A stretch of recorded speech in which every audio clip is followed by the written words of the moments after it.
They said Africans could not build in stone. They said no black kingdom could raise cities without Europe. So when explorers found massive walls rising from the African bush, they refused to believe what stood before their eyes.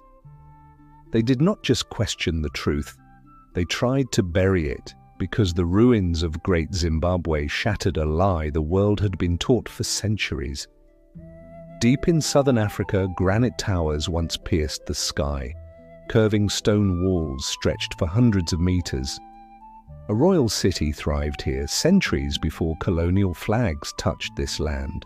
This was not myth, not legend, not foreign. This was African genius in stone. But when Europeans arrived in the 1800s, they saw something they could not accept. In 1871, a German explorer, Karl Mauch, reached the ruins. He stood before towering walls, some 11 meters high, built without mortar. The stones fit perfectly, no cement, no cracks, just skill. Yet instead of recognizing African mastery, he searched the Bible. Mauch claimed the city must be linked to King Solomon or the Queen of Sheba or some lost white civilization. Anything but Africans, because if Africans built this, the colonial myth of European superiority collapsed, but the truth was already written in the land.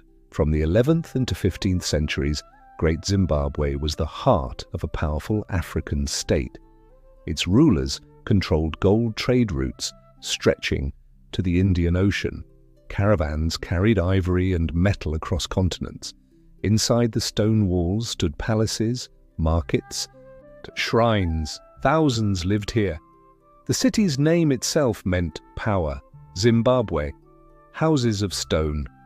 No foreign architects, no lost tribes, no outsiders, only African engineers shaping granite into a capital of kings. But truth threatened empire. When Britain colonized the region in the 1890s under Cecil Rhodes, Great Zimbabwe became dangerous evidence. So colonial authorities rewrote its story. Official reports insisted Africans could not have built it. Schoolbooks erased African authorship. Archaeologists who said otherwise were silenced, removed, or ignored. One colonial scholar declared, "The natives are incapable of such work." The ruins stood in plain sight, yet their creators were denied. But stones do not lie forever. In the early 1900s, archaeologist David Randall McIver studied the site's artifacts, pottery, tools, culture. All unmistakably African. No Phoenicians, no Israelites, no Europeans, just the people who had always lived here. The colonial myth began to crack. Today, Great Zimbabwe stands as the largest pre-colonial stone city in sub-Saharan Africa, a monument to African statehood, trade, and engineering. But its history carries a warning.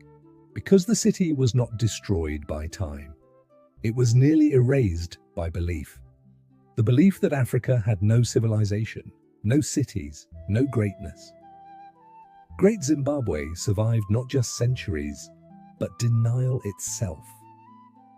Colonial power tried to claim its genius, but the stones remain, even when the world tried to forget.